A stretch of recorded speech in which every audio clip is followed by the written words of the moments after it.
আসসালামু আলাইকুম। SR kitchen থেকে আমি সকলকে স্বাগত। আজকে আমি ছোলার ডালের অমলেট বানিয়ে দেখাবো। ছোলার ডালের অমলেট বানানোর জন্যে ছোলার ডাল ভিজিয়ে জল ঝরিয়ে রেখেছি, পেঁয়াজ কুচি, লঙ্কা কুচি, হলুদ, লবণ, ভাজার জন্য তেল। ছোলার ডালগুলোকে আমি মিহি করে বেটে নেব। ডাল বেটে নিয়েছি। এতে এবার পেঁয়াজ কুচি, লঙ্কা কুচি, স্বাদ মতো লবণ, হলুদ দিয়ে এটাকে মিক্স করে নেব। ব্যাটারটা আমার রেডি হয়ে গেছে। ব্যাটারটাই দেখেন এইভাবে করতে হবে। আমি এবার গ্যাস অন করে দিয়ে ফ্রাই প্যানে তেল দিয়ে হালকা আছে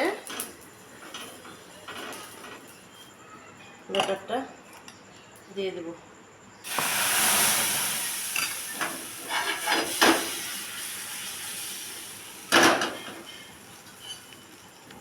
এটা রেডি হয়ে গেছে। আমি এটাকে এবার তুলে নিব। খুব সুন্দর হয়েছে। ছোলার ডালের অমলেট বানানো হয়ে গেছে। এই দেখুন খুব সুন্দর হয়েছে।